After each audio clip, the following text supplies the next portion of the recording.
Alléluia, gloire à Dieu. Nous bénissons le Seigneur pour le souffle de vie qu'il nous accorde en ce jour. Je bénis le Seigneur car je me sens de mieux en mieux et gloire à Dieu parce que je suis debout, je suis vivant et vous pouvez aussi dire comme moi, gloire à Dieu.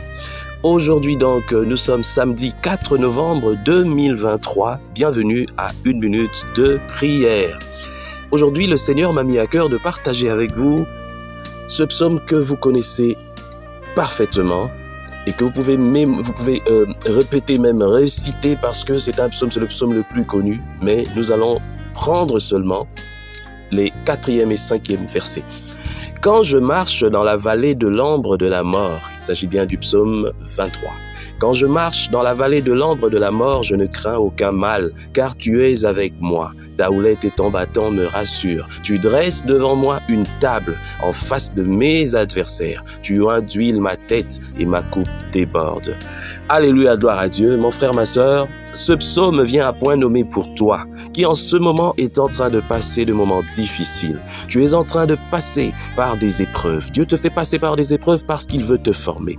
Il veut que tu sois formé parce qu'il a quelque chose pour toi. Il a quelque chose que toi tu dois réaliser, mais dans l'avenir. Il a quelque chose peut-être dans un prochain avenir que tu dois réaliser, mais il veut que tu sois formé, il veut que tu sois prêt. Alors, le Seigneur te laisse passer par l'épreuve. Mais gloire à Dieu, lorsque nous passons par les épreuves, nous ne sommes pas seuls. Voilà pourquoi la Bible dit dans ce psaume, quand je marche dans la vallée de l'ombre de la mort, la vallée de l'ombre de la mort, ce sont les difficultés. Deux fois, c'est une forte maladie, mais deux fois, ce sont des problèmes. Oh, que le Seigneur permet ou autorise au diable de nous chercher.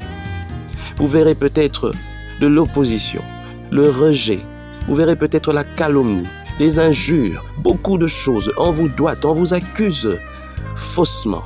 On met des choses sur votre compte, on dit des choses mauvaises sur vous. Oh oui, mon frère, ma sœur, si tu passes des temps pareils, je ne dis pas si tu avais fait le mal et qu'on t'accuse, non.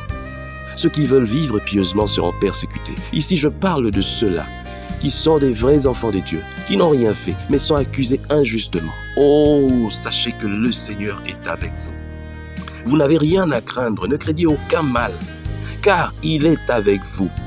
Sa houlette et son bâton vous rassurent. Personne, je dis bien personne, ne vous fera du mal. Ils s'arrêteront seulement là. Ils se limiteront seulement à parler, à vous doiter, à dire des choses. Mais personne ne lèvera son petit doigt pour te faire du mal. Car avant même que ce doigt ne t'atteigne, le Seigneur va détruire cette personne. Et d'ailleurs, à la fin, toutes ces personnes que le diable utilise pour te faire du mal, pour t'accuser injustement, pour te rouler dans la farine, pour te faire du mal injustement, ils auront à payer. Ces gens auront à payer, d'une manière ou d'une autre, la rétribution. La vengeance appartient à l'Éternel. Voilà pourquoi si tu passes des moments difficiles, si tu es accusé faussement, si tu es calomnié, si tu es dénigré, si tu es rejeté, ne pleure pas devant les hommes. Devant les hommes, lève ta tête, mais devant Dieu, mets-toi à genoux et pleure. Dis Seigneur, je ne peux pas, je n'arrive pas à supporter. Le Seigneur te donnera le courage, la force de pouvoir marcher dans cette vallée de l'ombre de la mort, de résister, de tenir à toutes les attaques des ennemis. Et deux fois, ça viendra même de ceux qui se font appeler enfants des dieux, de ceux qui se font appeler chrétiens. Et ça fera encore plus mal, même de certains serviteurs de Dieu, des pseudo-serviteurs de Dieu. Oh, mais toi, garde la foi, regarde devant Dieu, il te donnera la victoire. Et ces gens-là, tous ces gens seront dans la honte lorsque le Seigneur te relèvera.